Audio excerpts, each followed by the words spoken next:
Okay, we're in round one, and we are going to keep this hand despite not having a black or a red resource. We've got a couple morphs, so I feel like we're going to keep busy, and I'm hoping I can find one of my other colors by the time it matters.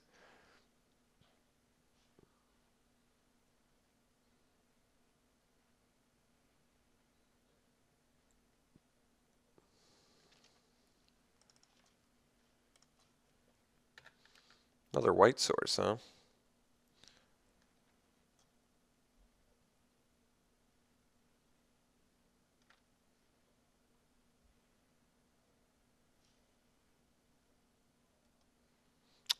Hmm. All right.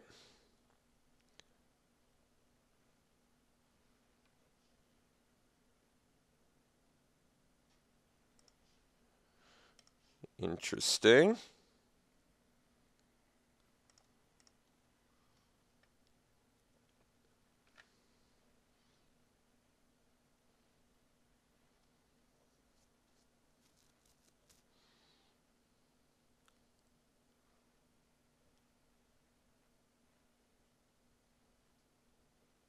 Missed his land drop, so that's a good sign. Um, if I play the Bloodfell Caves here, I can play Krumar next turn, but I think we actually do the Cannon Lurkers, I think. The reason being, if I find a red source next turn, I can potentially flip it. Otherwise, I can play the Behemoth. So, I like this. Um, I mean, worst case scenario next turn is I'm going to slam Bloodfell Caves, War Behemoth Morph. Best case scenario, I get to attack for 5, which is pretty good. Opponent is still in top deck mode in terms of drawing land because he missed that last turn's land drop. He doesn't even know what we're doing yet. We look like mono white at this point.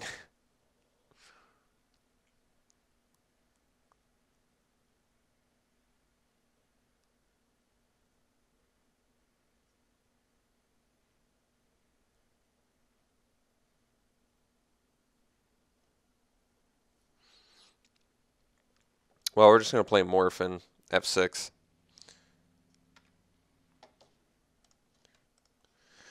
Okay, opponent's back. And just F6ing on his turn. Let's see what he's got. If it's just a morph, I'll still attack into it. I don't have a problem with that. Winter Flame. All right. Well, it's not that big of a deal either. I guess better on his turn than mine, right? All right. Well, I guess we're on the Caves War Behemoth plan. Now we do have the option for Tracker as well, but I think Behemoth's just better. I'd rather have a 3/6 than a 3/3 first strike. So next turn we can actually get the Scavenger, which is pretty nice.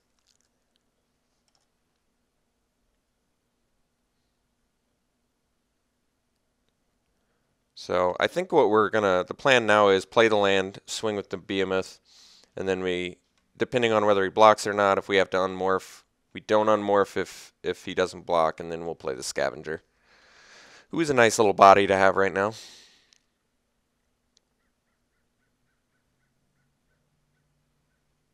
All right, no problem.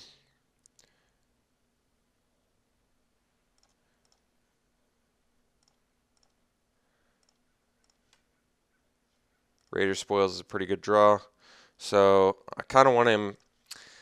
Sometimes if you wait a little bit, if I hesitate on attacking with the War Behemoth, it makes him more likely to block. So I want him to think that I can unmorph this.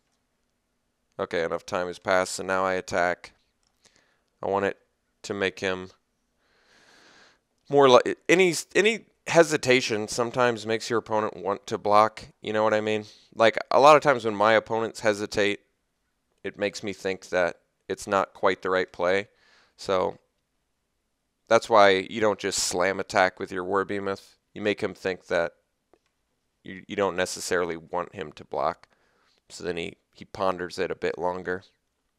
And sometimes he'll block, and you'll get a nice little free kill.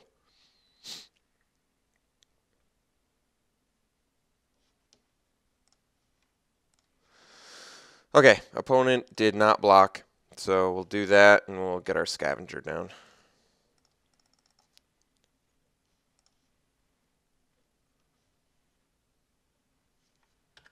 And pass.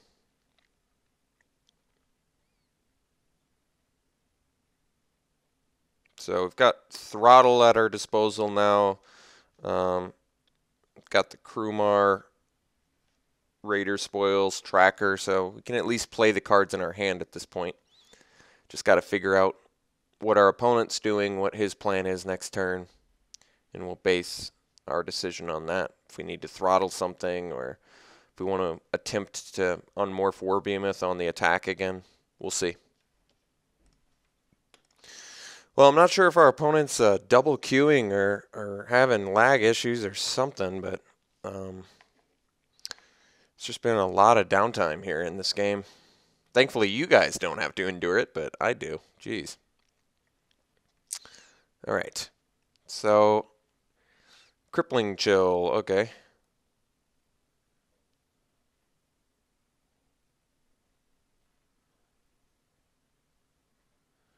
That means I'm likely playing a Krumar.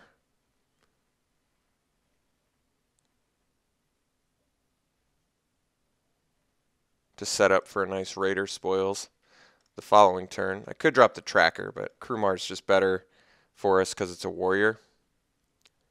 Could also throttle his dude, but I'm not really into it. So I think we're just going to swing Behemoth. Get a dude out there and then pass.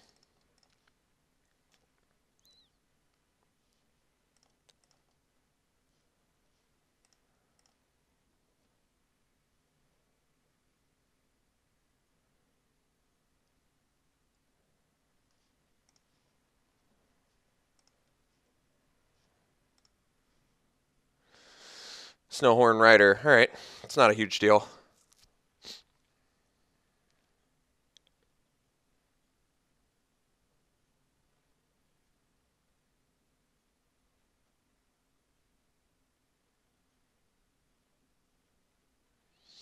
Got the throttle, so we at least can attack into it.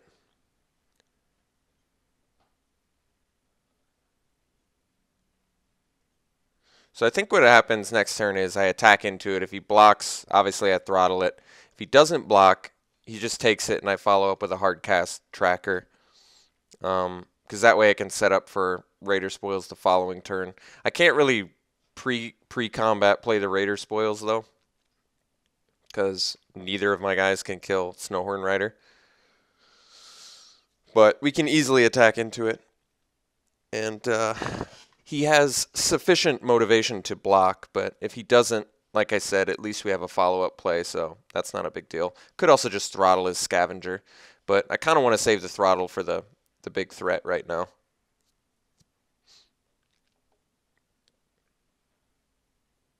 Well, looks like we're back to some downtime here.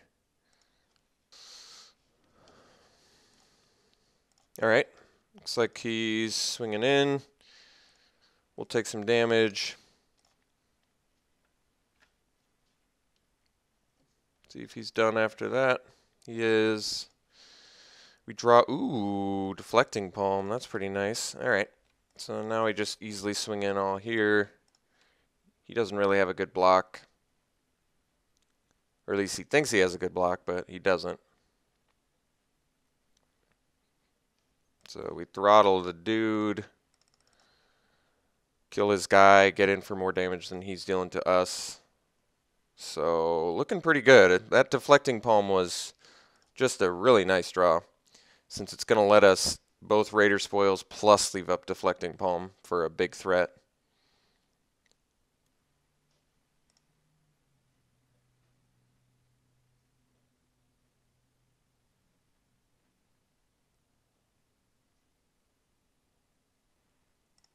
Leaping Master, definitely not a big deal. Tuskguard Captain, not too big of a deal either. See if he's still planning on swinging with Scavenger. No. Okay. Well, let's think about this then. So I can Raider Spoils. I kind of want to unmorph my dude though. I can, however, Raider Spoils swing, and then he probably trades the morph for the Leaping Master. I guess I would prefer to not trade my Warbeamoth up, so let's just swing. I kind of want the Scavenger too, to be honest, but I guess we do swing with it. We offer that trade. We have more cards in our hand than our opponent does.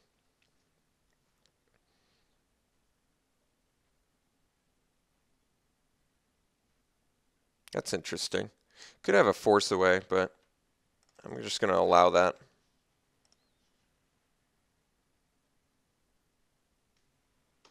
Well, that was just strange. If he didn't have a Force Away, why did he block?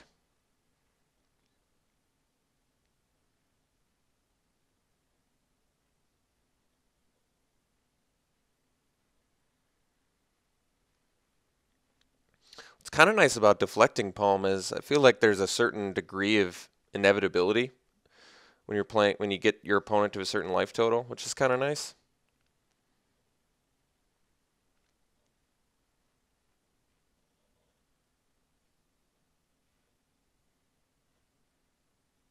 Savage Punch. That doesn't do anything. He just 2-for-1 himself? Oh, okay. That's a fair exchange. One card left in his hand, which is... Ooh, Treasure Cruise is a good last card to have. I'll give him that.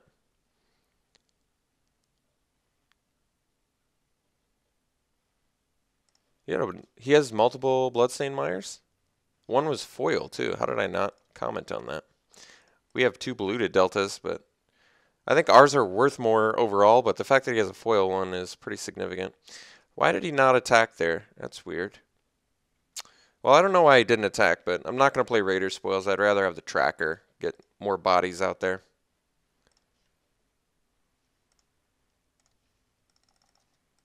Or did he just play He didn't just play Leaping Master, I don't think.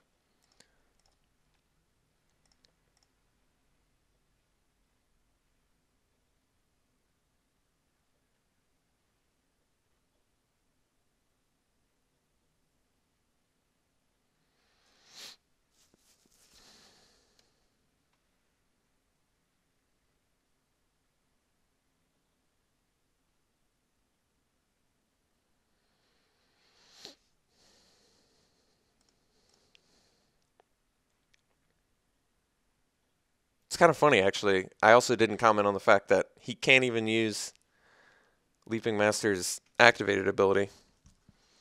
He has 4 colors, none of which are Leaping Master's activated ability colors. That's kind of funny.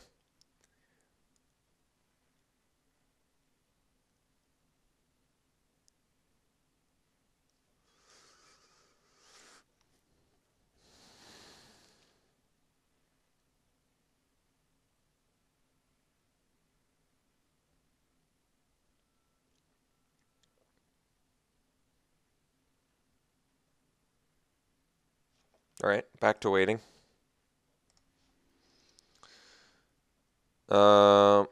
Attacking with the Leaping Master. Yeah, I think we'll block that. Okay. Interesting. For a War Shrieker.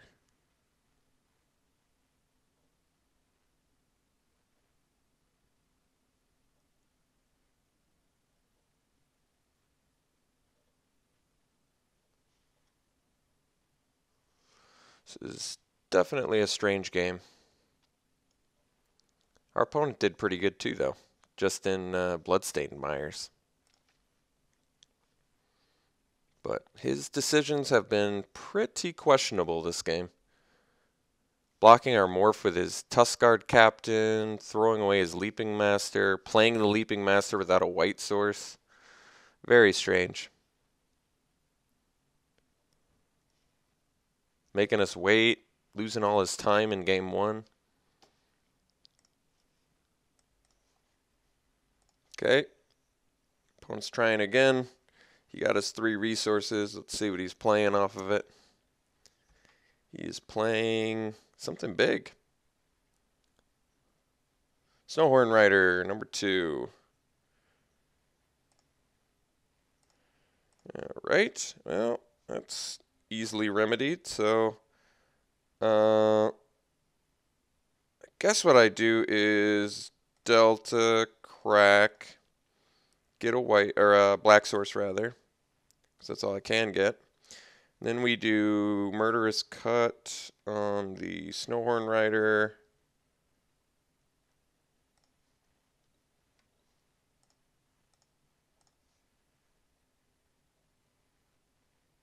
Drop the Raider's spoils.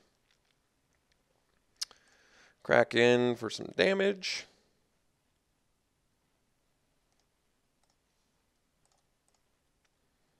Four, 6, and a 4-3 first striker. Looking pretty solid. Alright. No real incentive to even kill my opponent now that he's got 4 minutes. It just behooves us to wait as long as possible until he concedes. I'm not even going to attack into that. I'm just going to let him draw. Okay. He conceded. Game 1.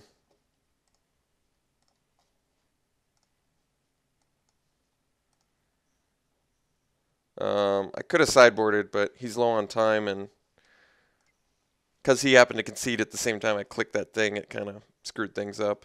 I'm going to keep this hand. It's not great since we don't have a black source, but we've got a couple morph, and we could draw a black source.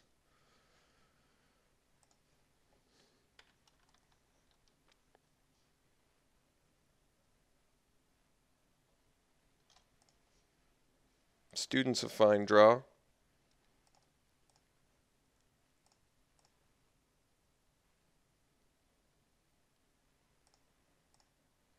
Doesn't have a green source yet. Alright. Land is a good draw. Despite not being black, I'll still take it. Hooks us up with the Canyon Lurkers. It's also kind of nice that the Canyon Lurkers trade with the Snowhorn Rider that we know he's got multiples of.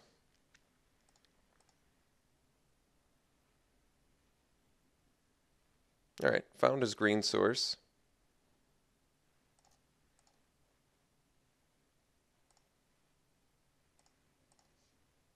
That was a good draw.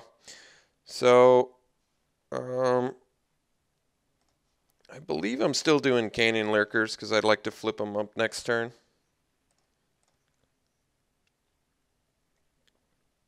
No reason to not swing pre-combat with the student. So we'll drop the Lurkers. Smash in with them next turn for 5 damage.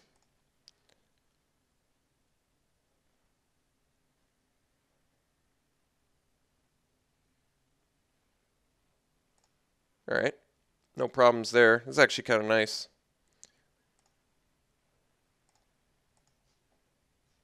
That was a good draw.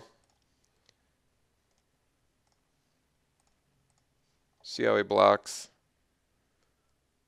See, 4 mana. You presume you can't unmorph it when it's 4 mana. But I can.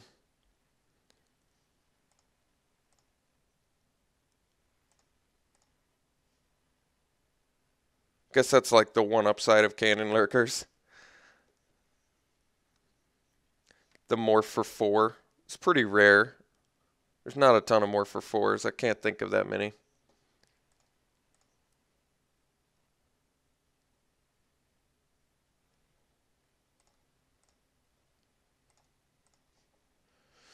Alright, well, I think we actually just hard cast another Canyon Lurkers. Although, no, I guess I don't have to now. Now I can do Lurkers morph plus Chief of the Edge.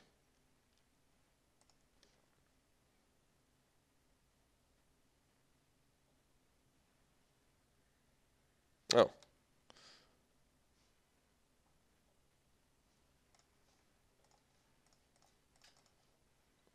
Or I just murderous cut. Pump my guy. 2 for 1 him. Don't let him ramp.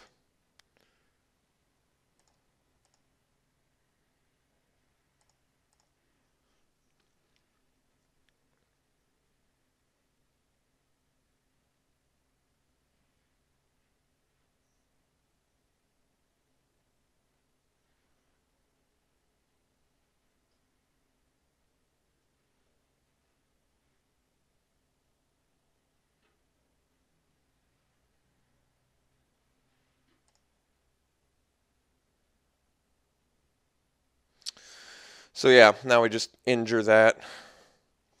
Prowess this, get in for 7. Play another lurkers morphed.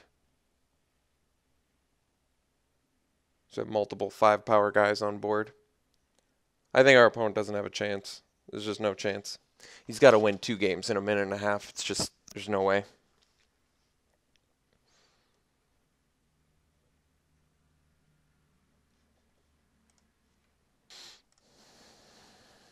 Okay, he's still rocking it. Still trying to. But I don't think he's got a shot at this.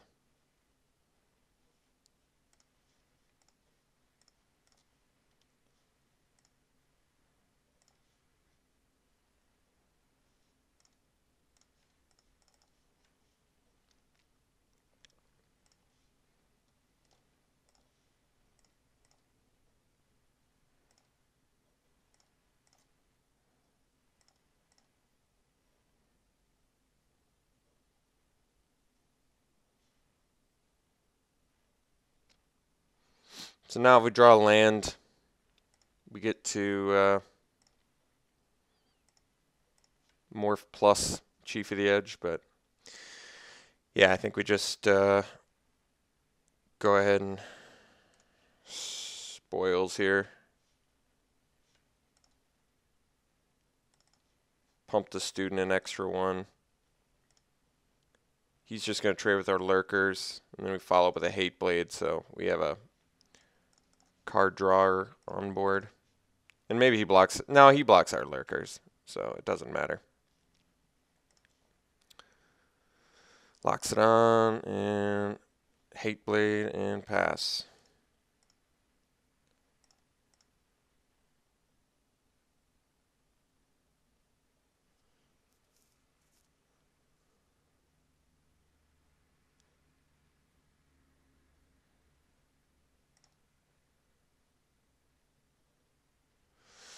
All right, looks like we got round 1. That was a weird one. We'll see you round 2.